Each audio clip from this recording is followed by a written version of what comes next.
Good afternoon, everyone. It is so good to see so many of your faces after many months further away or with masks on. It's lovely to be together. My name is Jen Petruso, for those of you who don't know me, and I am one of the members on the Pastoral Council here at College Church, along with my pal Maurice, who will introduce himself in just a moment. As we get started today, Maurice and I are going to be moderating our time, and we have a few sort of ground rules and things that'll be helpful with our technology.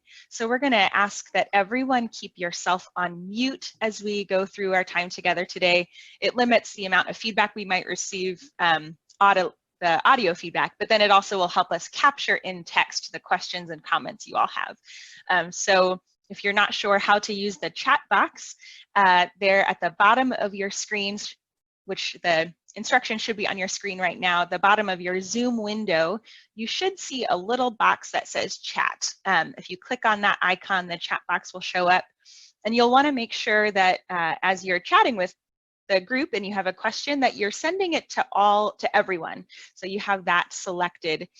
The only additional note there would be that if you feel like you want to make a semi-anonymous comment or submit a question semi-anonymously, you can send your question to myself, Jen Petruso, or to my pal Maurice Muia, who is also in the chat thread there, and we'll make sure that your question gets answered when the time comes.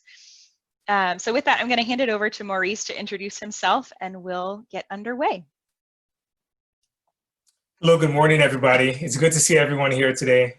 We have about 65 of us here. So that's very good, as Jen has said, to see some faces, even though we're mostly in our houses right now. As Jen said, I'm going to be helping her with moderating today.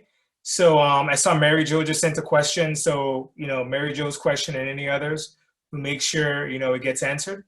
So I'm also on the Pastoral Council with Jen. I'm honored to be part of it and help provide my my insight and my gifts with the parish. With that, I'll turn it over to Father Dan, and he'll get us started with a beautiful prayer.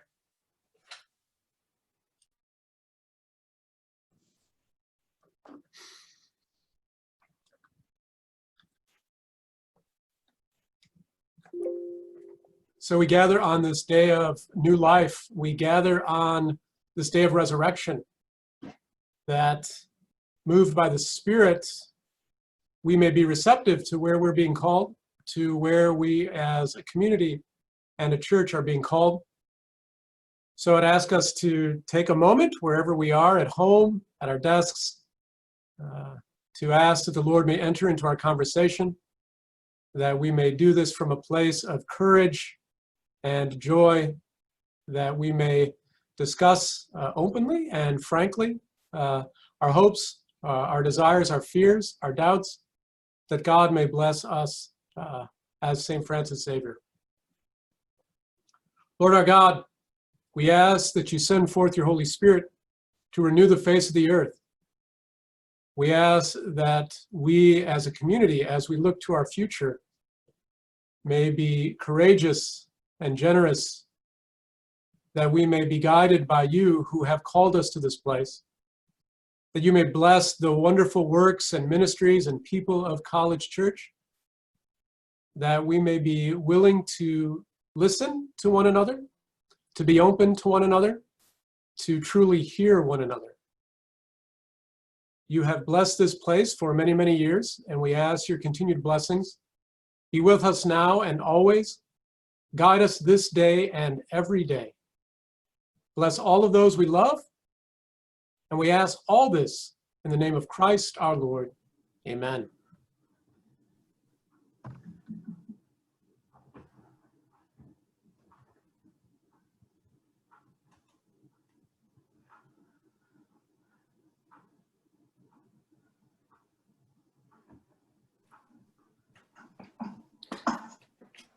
So I think as we continue, we might start with just kind of a reiteration of our announcement from last Sunday.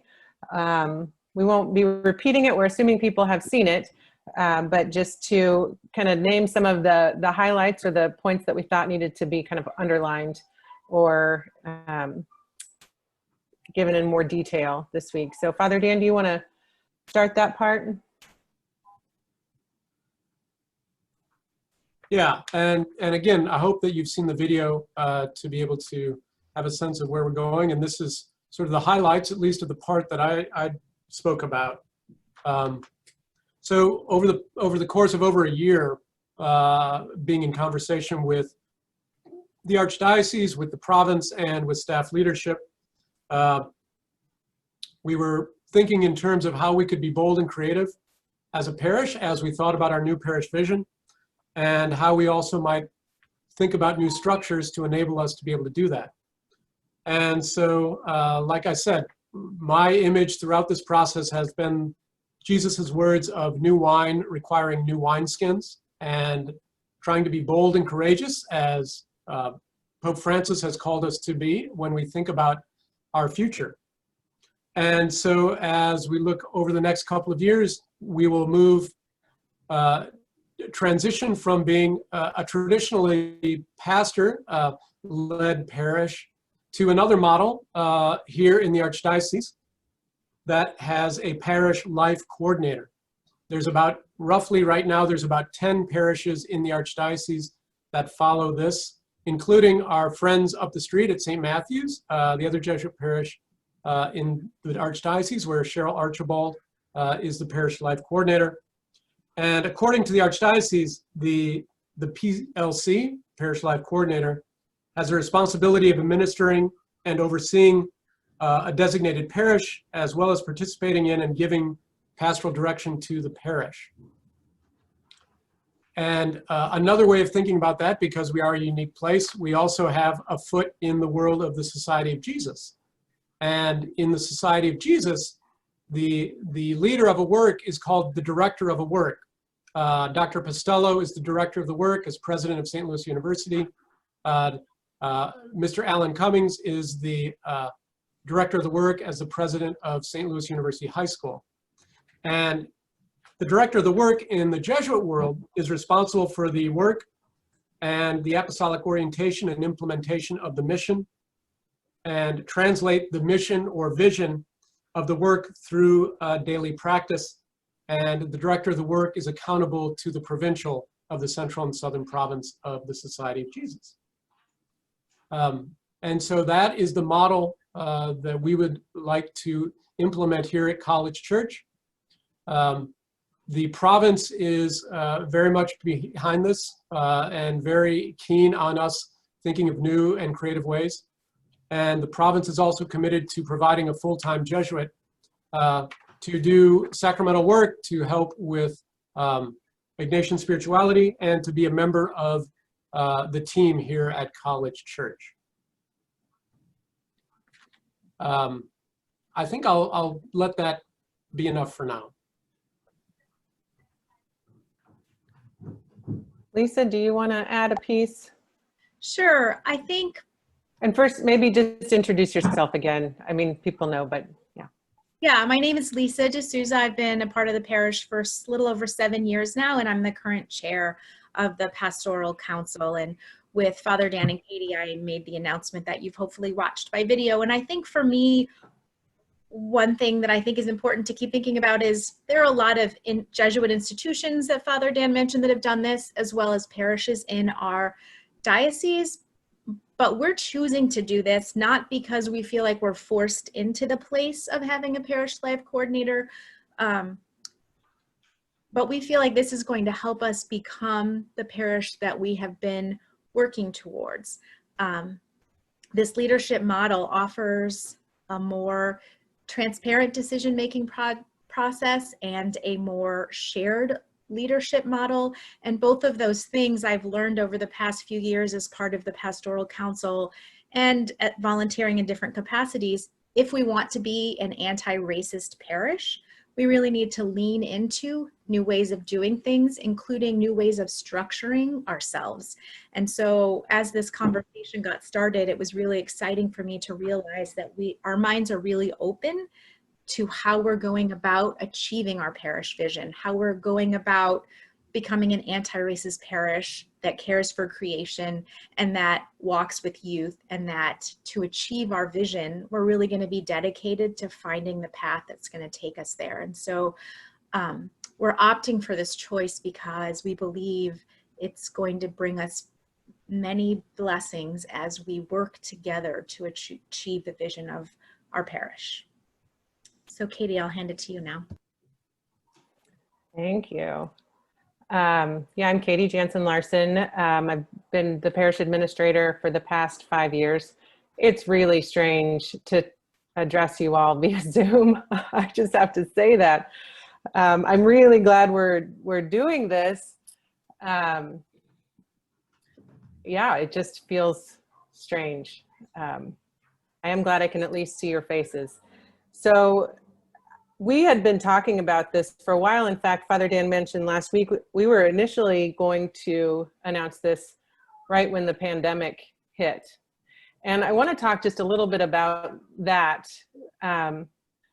because even though these ideas about shared leadership and about a new way of doing things aren't new in the last few months, they really took on more meaning, I think, for me, and I think for a lot of people in the last few months. When the pandemic first hit, schools were closing, churches were closing, and I just kind of put my head down and said, we just got to get through this. I don't know how we're going to do it. I don't even know what to do when I show up to work anymore. But just kind of like hold your breath, grit your teeth, and get through. And then once we're on the other side of this, then we'll start living again. Then we will go back to normal. And, it's kind of through the challenge of Father Dan. At one point, I looked up, and when none of us were going to church, when there wasn't the Eucharist to be had, people were creating church. They were creating liturgy. They were forming one another and ministering to one another in ways that we had never been called to do so before. And what I saw us do just blew me away. At the reflections that people offered, at the liturgies that we had that weren't in a church, at the ways that we were still able to connect. And I started to see the pandemic as like this grand experiment. Like, what happens when you take away everything that's normal and say, now what's the most important thing? And now what are you going to do? And it just like, it called us all into this new space that I feel like was really ultimately life-giving, and certainly taught me about me, but taught me about us. And that the way that we have done things, there are good things about it, but that's not all there is. And so what would it look like to figure out how to invite people's gifts, invite people's skills, invite people's leadership in ways that we just hadn't thought of before? And so even though we've been moving in this direction, at least been talking about moving in this direction of more lay leadership and kind of a different leadership structure, actually this last few months has made me a lot more excited about the possibility, and made it also a lot more clear that, again, like I said last week, this is not about putting a new face in an existing role. This is about really kind of reimagining how we are a parish, how we are a Catholic community together, and what each of us brings to that. I think I will stop there and turn it back over to Jen and Maurice. Maurice, you want to take it away with some initial thoughts and reactions? Sure. Thank you, Jen. Thanks, Lisa, Father Dan, and Katie for your comments and your thoughts. From my perspective, I'll kind of start off trailing off of Katie's thoughts. The pandemic, once it happened, it forced me to, when I have thoughts about reaching out to someone else, actually doing it. Someone you may not talk to as often, someone you may talk to once a month or once a week, talking to them a lot more, right? And so it taught me a lot about how, Jesus, of course, ministers through us many times in our daily lives. And we often don't see ourselves being used, but basically we're being used as instruments of his peace. And I like to use that term a lot because that way of framing Jesus in our life has really helped me throughout my life, right? And so I think here, as we're transitioning to this new model, it gives us the opportunity to do that in mass, right? It gives, not just me, of course, but everyone else, the other 77 participants on the call today, or I should say 76, right? Or 77 or 75. That we can also do that, bring our gifts, also find ways to minister, also find ways to evangelize. As Catholics, we're also asked to evangelize to our friends, our family, and those that are not part of our faith, right? And so this gives us the opportunities to do that. And I think, in a way, help us to help the Jesuits that will be with us, right? Like Father Dan and others. So I'm honored to be here and be a part of this process, but these are kind of my thoughts on how I've been involved throughout the process with our leadership thus far. And I think it gives us an amazing opportunity. And also, especially because we're ahead of this and we're not forced to do it. And many times with large changes in an organization, usually you're forced to do it and you don't have much time to do it. And we have the luxury of not having both of those. So I'll pass it over to Jen so she can give her thoughts, and then we'll get into some questions and other things. Thanks, Maurice. And I love that image of evangelization as also kind of working with our Jesuit brothers, and to be with them in some new and prophetic ways too. Father Dan and Katie and Lisa, I'm so grateful for the way that the Spirit has moved in each of you as this discernment process has happened. I think very true to our Ignatian roots and spirituality, this has been truly a discernment process of the heart, and one that has been attuned to the way the Spirit is calling us to grow. And as a graduate of SLU, we talked a lot about magis and this idea of the more, and sometimes that it seems like we should be doing more, but it might be about how we are being more, how we are glorifying God ever more fully. And I think this transition offers us an opportunity to glorify God, and glorify God through the people of God, which is what is showing up, I think, in what I've seen so far, in the ways that the gifts of all of the members of our community really have an opportunity to grow and be highlighted. Katie, as you were speaking, I was struck by the image of the Paschal Mystery, because we think about this pandemic has surely not been easy, and there has been so much suffering that has happened as a result, not only of the pandemic, but we could point also to the continued racial injustice that's been happening. And also in the midst of suffering, we know as a Catholic Christian people that there is hope, and that this sense of suffering is not the end. And I think too, it's because of that that I'm so grateful that we get to make this transition from a place of abundance and hand off the church in a way, or continue to hold the church from a place of abundance and not scarcity. And that will allow us to have the freedom to keep living into what it means to bring about new life, and to bring about kinship, or the kingdom of God here among us. And I think too, what is exciting for me, and as a Pastoral Council member, and as someone who's served in a variety of ministries within the parish for the last several years, I'm also grateful for the ways that, like Lisa and Katie and Father Dan have said, this opens up possibilities for all of us to also share who we are and share our gifts and talents, which to me is reminiscent of Pentecost, and the way that the apostles were sent with the Holy Spirit to use their gifts to share the gospel. So may each of us also then be called called forth into action on behalf of our parish community and be called out into the world in some new ways.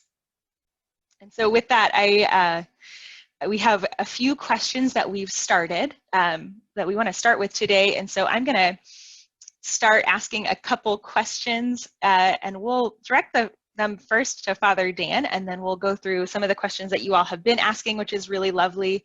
And then we'll see how much time we have. So we'll just take it from there. So Father Dan, a few overarching, bigger questions.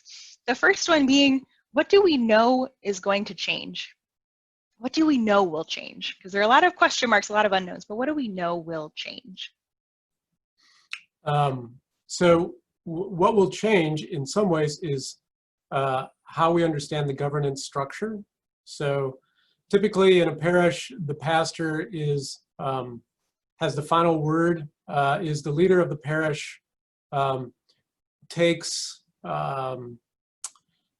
insights and information and is able to hear from parishioners and ultimately makes decisions. Again, let me use the Jesuit language of he's the director of the work. He is the one who holds the mission, who is not the only one, but the primary one who holds the mission, brings others along with the mission, and encourages them as well. So that model will be now one where Katie, as a parish life coordinator and as the director of the work, will hold the mission. So in that sense, we will not, something that's obvious will be very obvious, we won't have a pastor in the same way that we've understood that, in the sense where the priest equaled the pastor, or the priest was identified as the pastor.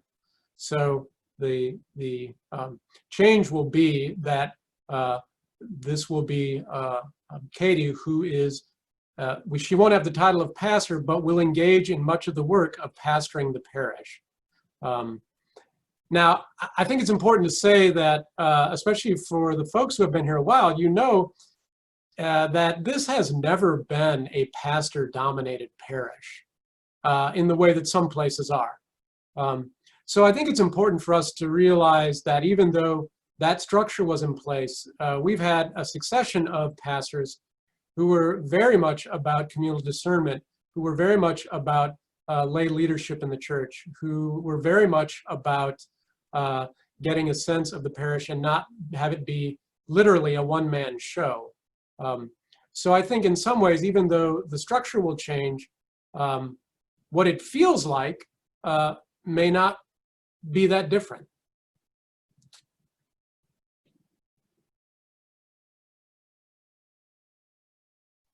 Nice. Thanks, Father Dan. And I think that Mary Jo, I saw that you asked a question about Father Dan's responsibilities in the parish. I hope that answers your question. Our next question, Father Dan, still for you, is what will this mean for our community? I don't know. What do you think? I think it will be a significant change. And, you know, even though I think this is a community that is not, this is a very unique community. And really, as someone told me when I first started, it's not a community, it's a confederation of communities. And so that there is a number of various things going on here at the parish that are essential to our work, but we may not think of as our community. So I think, in some ways, let me be a typical Jesuit and respond with a question to a question of how do you define our community? Is it the people here on Sunday? Is it the people who come on Tuesdays for IDs and birth certificates? Is it the couples who come here to get married? Is it the SLU students who live on campus? Is it the wider community, especially the North City Deanery that we are a part of? My answer to all of that is yes. So I think when we talk about community, like so much at College Church, this is a very complicated place, but complicated in a good way. And so I would be lying if I thought I could tell you what this means for all of those various communities. What I will say is there's nothing that we are changing that will make this a worse community. That I'm committed, and I believe to the bottom of my heart, this will make College Church a better place. I really believe that. I really think that this model is not only something that will be beneficial to us as a shared community, but also as a way to help us even understand better what it means to be community.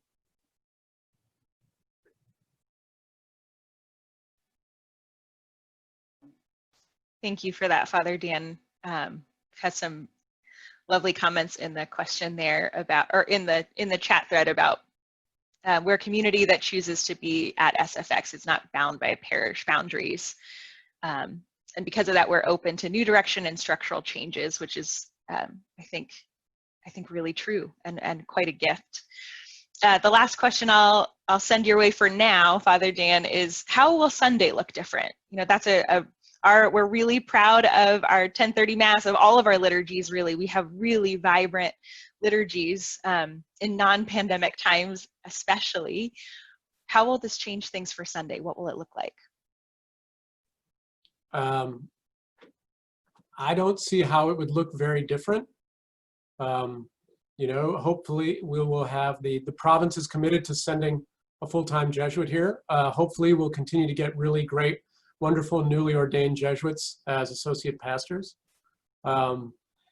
Hopefully when we can get back to being able to be here and present, we'll continue to have a fantastic choir and terrific liturgies. I think it will be, you know, and perhaps this is something more for Katie to respond to. I think we'll have to be creative in terms of, I'm very privileged in that I'm able to sort of exercise being pastor also through sharing in the sacraments and preaching every Sunday. And so we'll have to think creatively of what that means. I think it will also require whoever the Jesuit is to be, you know, talking with those in terms of liturgy, talking with Katie about what is it we think the parish needs to hear, and how can we engage people with this new model. So again, I don't see it looking any different in one regard, but I do think we may have to be a little bit more creative about how we can engage parishioners.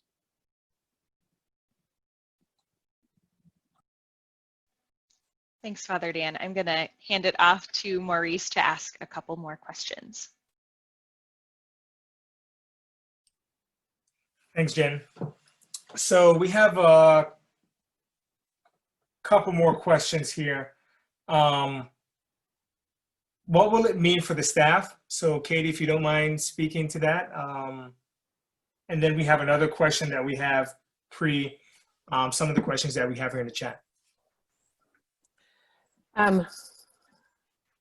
You know, as far as staff go, I can also say I don't actually think there will be a lot of change there. And I want to talk just a little bit about kind of the culture our staff has created over the last 5 or so years. I think we have fantastic staff.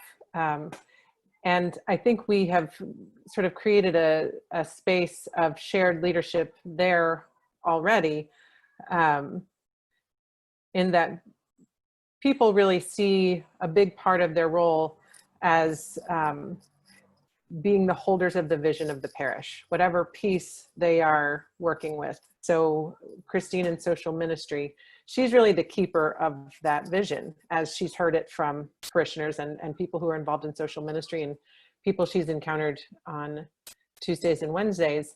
And so that will continue. I think Father Dan and I, as far as working with staff or developing staff, have pretty much worked hand in hand since I started. So that I think it will pretty much just feel like a continuation to staff. We've also, I think we've done a nice job among ourselves of identifying who has different gifts that they can contribute to the entire staff. You know, when Father Matthew was here, he did formation with the whole staff. Sister Carolyn and Joe have been really good at helping to lead spiritual conversation for the whole staff. So I think it's just a nice opportunity to say we have a really good, strong team, and I think that will continue.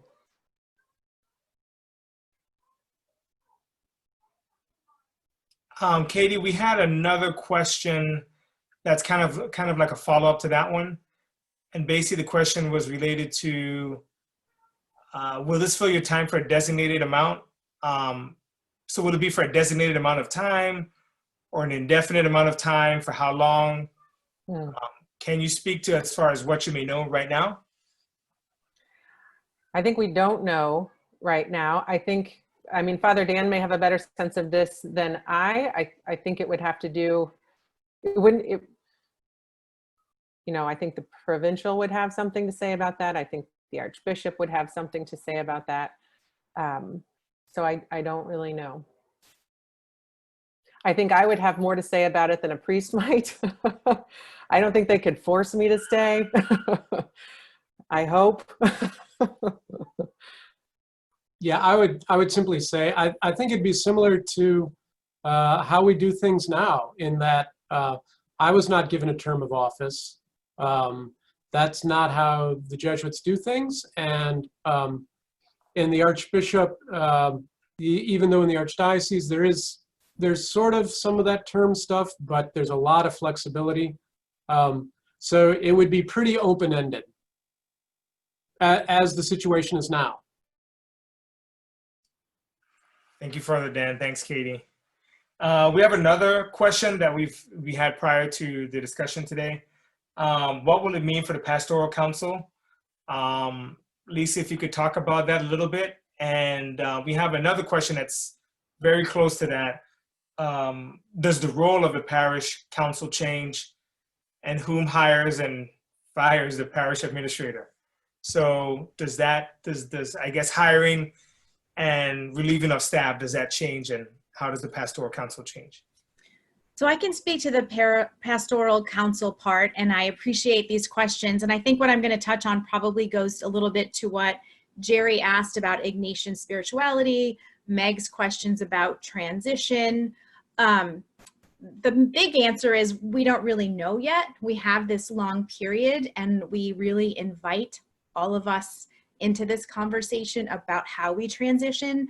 I think the overarching picture is that as a council, we're going to not be able to just show up for a few hours on a Saturday, hear some information and answer some questions off the top of our head, but we're going to be spending more time really digging into where the parish is and where it's going, and how we support our commissions and our staff and work together to achieve our vision. With respect to Ignatian spirituality, about 6 months ago, as we were originally planning to roll this out, the Pastoral Council began setting aside 20 minutes of our 2-hour meeting to start engaging in Ignatian spiritual formation as a council. And we have had discussions about how we roll that out for adult faith formation, and how we empower our parish community together to really lean into this work. And I'll also say that each Pastoral Council member serves a 3-year term. We will be looking for 4 new people to join us in January. For everyone who's posted these thoughtful questions in the chat, I hope you can hear the Spirit calling you, and consider deeply whether you can have the time to help us answer these questions that you're asking, so that we can make this a successful transition. So please, and if you ultimately discern it's possibly not for you, I hope you'll be looking around at everyone else you know in the parish and start asking people that you think maybe are being called and haven't heard it themselves, because that's how I ended up on the council. I saw the announcement in the bulletin. I thought maybe in a few years I'll try it, and someone said to me, hey, I think you should apply for this and do this. So please consider, if you don't feel like you're the person being called, maybe you know someone who is. Can I just jump in on that idea of hiring and firing? I think it's important to realize that's not really how things happen in the Catholic Church in terms of leadership. So I was appointed the pastor by the Archbishop at the suggestion of my provincial. So there was the Pastoral Council didn't get to vote. Obviously, the parish didn't get to vote on that. And a parish life coordinator, at least as the Archdiocese envisions it, follows pretty much the same sort of aspect of the, for us, the provincial to talk to the Archbishop about, here's Katie Jansen Larson. We would like her to be considered to be the parish life coordinator. This is the direction we want to go to. And then that's the approval of the Archbishop. And so there isn't sort of the Pastoral Council, or there's no other body in the church that that does hiring and firing in that regard. Which in some ways is a little different than, say, how this works at St. Louis University, where the Board of Trustees hires the president, and the president is responsible to them. That's not, a trustee model is not how a pastoral council works. Thank you, Father Dan. Thank you, Lisa. We have another question that's talks about our Jesuit identity. How does that change, or how does that evolve? And also, as we go through this evolution here, how does this make us less racist as a parish? So I was wondering if we could answer those two questions at once. In terms of Jesuit identity, I think it's pretty clear that one of the things we've learned over the past decades, whether it's in a parish or a university or a high school, is that simply having Jesuits does not mean a place has a strong Jesuit identity. And the lack of Jesuits does not mean a place has a strong or a weak Ignatian identity. So I think that that's a really important thing to be able to keep in mind, that our identity as rooted in Ignatian spirituality is not simply what the Jesuits at a place are responsible for. The wider Society of Jesus is very clear on saying collaboration between all people at a particular work or institution, all are responsible for the Ignatian identity of a place. The Jesuits having, obviously, perhaps some special areas of expertise to add to, but that they are not sort of the keepers of the flame in the sense of everybody else has no part of that mission. So, and many people would say, particularly in our Jesuit high schools, where I think we've done really great job with formation on Ignatian identity, that those places are at least, if not better, in terms of their sense of Ignatian identity than they were when there were 25 or 30 Jesuits there. So again, let me throw this sort of back to folks, is our Ignatian identity will only be as strong as you want it to be. And that's not dependent upon having a Jesuit pastor or not.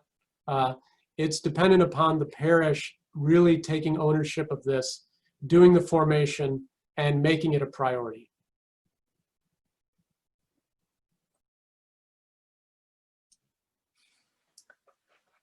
Thank you, Father Dan. So how do you think this new transition will make us less racist versus the structure that we have now, and the benefits of the new structure allowing us to continue that good work that we're doing? Could I maybe speak to that? So this is one of the parts where, although we sort of know the path that we're on, we haven't charted the course completely yet. And so even though there are some things I think that that just are, like the Archbishop has to approve the situation and ultimately, decides who is here or isn't here in this role. there are other things that are not defined yet. And so as we've started talking about, among a lot of people, what shared leadership would look like, the anti-racism team has been in on a lot of that conversation as well, because as we've imagined how to become an anti-racist parish, we've realized that part of what enables racism are these structures and policies and procedures. And who are they for? Who are they accountable to? Who is in the roles that have power? And how do we really take a close look at that and then imagine how to do it better, how to be accountable to more people, and how to change structures so that different people actually have power. So I think that is something that we're still working on, trying to figure out. But what my desire is that as we're making this transition, that really guides what we ultimately arrive at. I'm hoping that in a year or so, even though this doesn't necessarily become official for 2 years, but then in a year or so, we would have an adjusted structure that we could put in front of people that's created by a lot of different folks, where we could see different lines of accountability and maybe power differently distributed in ways that are just more inclusive.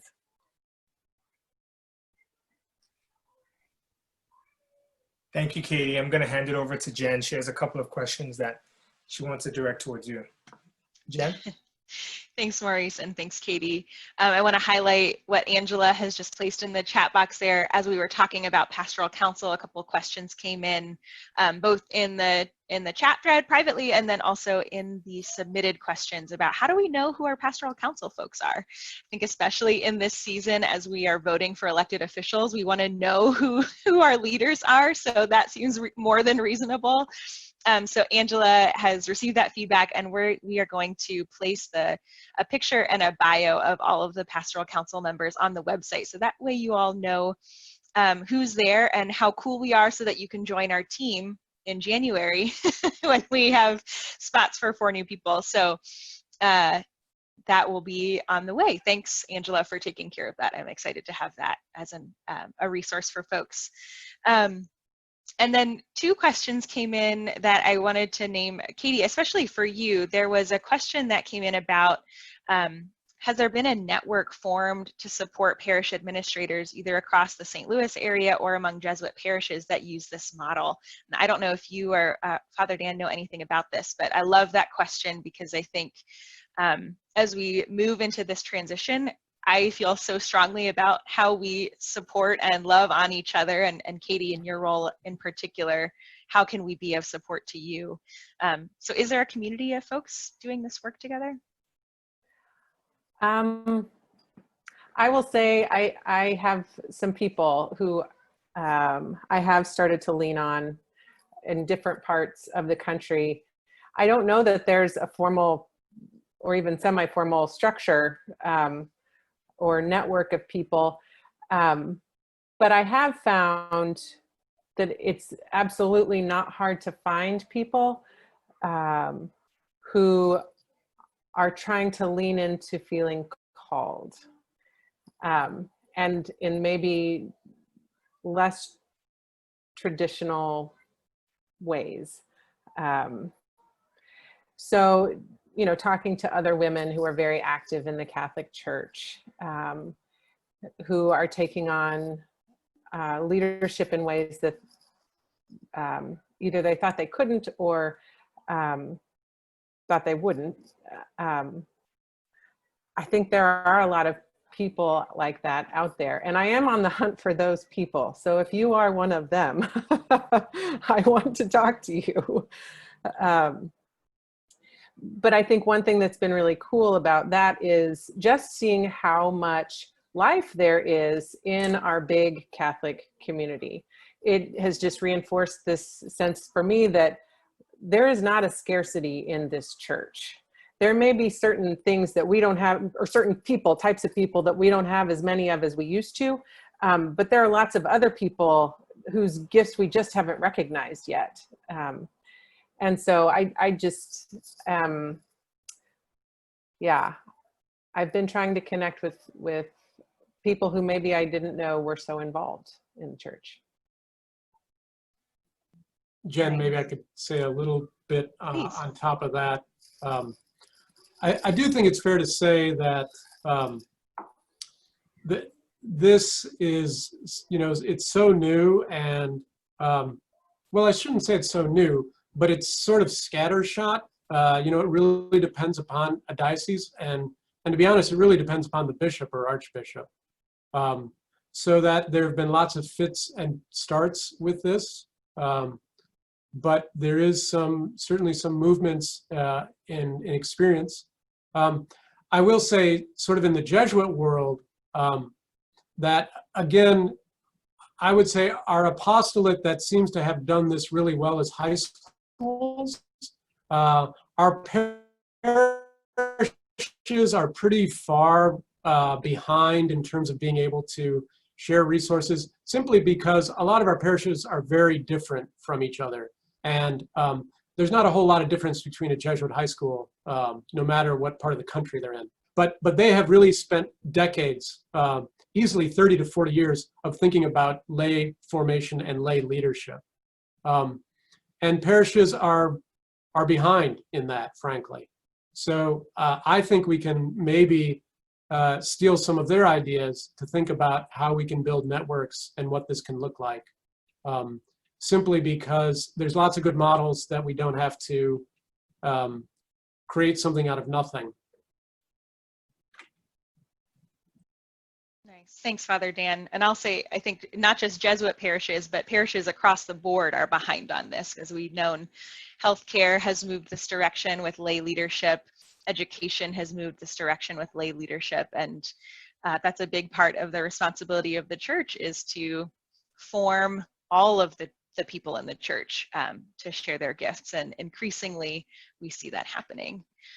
I see a few more questions coming in. And I want to ask actually to Robin, I think that actually might be Jeff. I saw your face in there earlier, Jeff Leonard, asking a question. But the question I want to ask first is to you, Katie. We had a question from Anita, and I want to kind of bring it a little bit bigger, and then a follow-up from Jane. And Anita's question was about your vision for drawing retired folks into the life of the parish, and then from Jane about the role of pastoral care. And I would actually broaden that out even a little bit more. If you have a few words to say about your hopes or your vision for our parish, and then perhaps to share a little bit about those specifics too. But that's a big question. Sorry to to take us there. No pressure. Well, I guess as I think about my vision for the parish, first I actually see my role as holding a vision versus creating a vision. And so in some ways, my thoughts about pastoral care and engaging older folks need to be shaped by the parish as much as my own desire or understanding. I think that's the thing. My understanding may be limited, or my experience may be limited. And so what does the parish have to say about that? And I think that I and the leaders of the parish have a responsibility to listen. And so when I think about how to continue to listen and to uncover where we're supposed to go next, I do think that this parish vision that we put out gives us a good starting place for how we want to be, not what we want to do necessarily, but how we want to be. And what we see as some big priorities, although certainly not, it does not define or limit what we are able to do. It just sort of, I think, creates kind of a North Star. So whether we're talking about creating a new leadership model or figuring out how to do pastoral care better. I think just, so if we are engaged in spiritual conversation and being a discerning community and listening well, we'll be able to figure that out. And I guess I just see that as a high priority for all people in leadership in the parish. Thanks, Katie. And I want to give us some time to have any closing remarks, but also highlight one other thing. Bridget Brennan added in the chat a question about, can we have more of these virtual assemblies? And yes, I think is the answer. Well, those are definitely already in the works. So if your question hasn't been directly answered here, know that this isn't the only opportunity we'll have to ask these questions and think and discern and pray together. And I really love this question that I think came through from Jeff. So I want to end with this as our formal question time before we have closing remarks. And this question is, so for Father Dan and Katie, is there an ask that you have for the parish as we embark on this transition? How can we be active as parishioners, as a community, to help make this transition successful?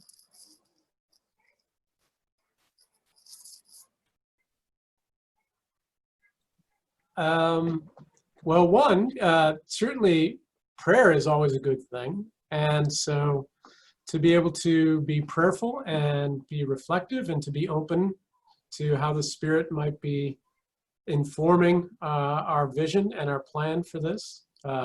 Certainly keep me and obviously keep Katie in your prayers as well as we try to figure this out. I think it's kind of important. We have a structure, but this is new, and so we will make mistakes and we will have to backtrack and we may wander off a little bit. But we're going to need your help to be able to do that. And frankly, it'll be helpful to have people to let us know when that happens.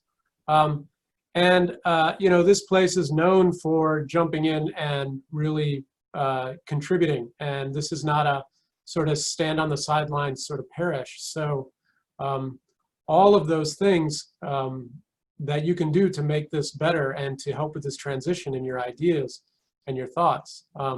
This is your place. No matter what, if we had kept the same model going, pastors come and go. And, hopefully we'll also come to realize that parish life coordinators and directors of the work come and go. But this is your place. And so to be able to really have that sense of ownership, that's what I would ask, even more so. We really stress that this is a church of the laity and to have greater participation. So I'd really encourage you to be all in on that idea. My comment would be similar.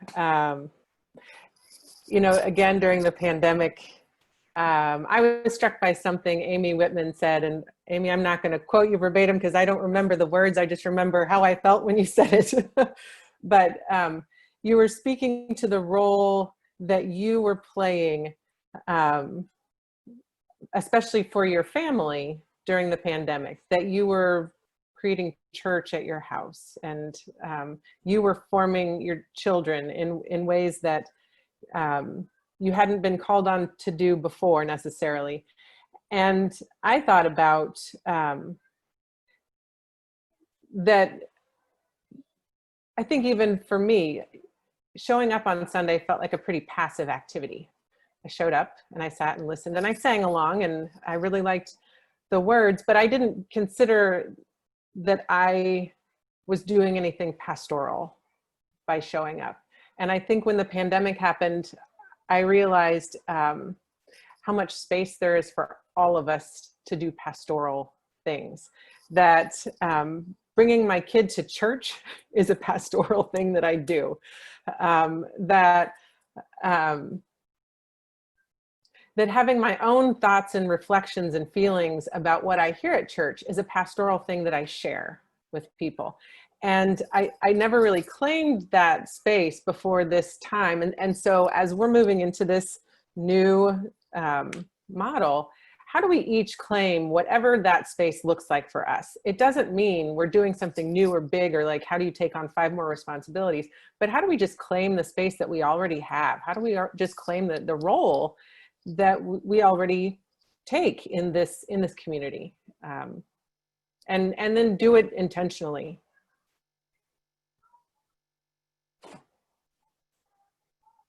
Well, Katie and Father Dan and Lisa, thank you.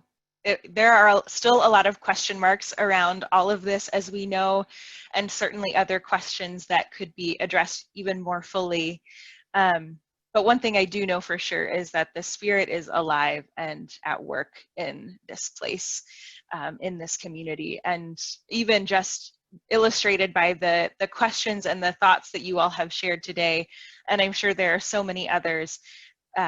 Truly, this is the way the Spirit moves with our gifts and our voices. So I'm really grateful for all of your attention to that, all 77 plus of us, for your attention to the Spirit at work here, and Father Dan and Katie and Lisa and all of the others that have been a part of this. I'm grateful too for your openness with how the Spirit is calling us to be in the world. It's a great gift. We will have more of these. Father Dan and Katie, I don't know if you have any ideas on when those will be or how they'll happen, but I know we've said that we will do this. Are there any other, we're right at 1 o'clock, any other final comments from any of my other confrere co-hosts today? It was a pleasure helping out. I'm really glad to see that we were able to be open here, be vulnerable, and as Jen said, have the Spirit move us in this new direction. So glad to help, and I look forward to definitely having some other ones for sure. And I think as we have opportunities both to share more information and to ask for more feedback and input, we will have more assemblies. And they won't necessarily always be in this format. So there may be times when we'll have breakout groups or have just opportunities for people to do more than put comments and questions in the chat. But thank you with your patience, or for your patience with that today. Yeah, and thanks everybody for your participation, and would certainly encourage you to invite others to be part of this. This is a community that really takes seriously your mission and your participation in the mission here at College Church in all those various ways. And so I thank you for that, and to continue to be able to do this. One of the things maybe in closing I'd just say is this is such a wonderfully complex and a terrific place that no one could do this by themselves, even if they wanted to, or no group could do that. And so I'm just really excited about this new opportunity. And one of the things Katie and I have been talking back and forth about is leadership in sort of a team model, which frankly doesn't exist a whole lot in the Catholic Church. But I think it certainly is where we're headed and what we want to be able to do. And so your input, your feedback, your participation in this is all really appreciated and absolutely necessary.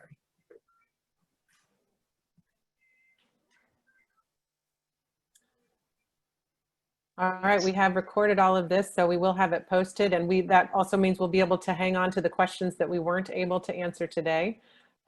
Thank you all very much for being here. Thanks, everybody. Have a good Sunday.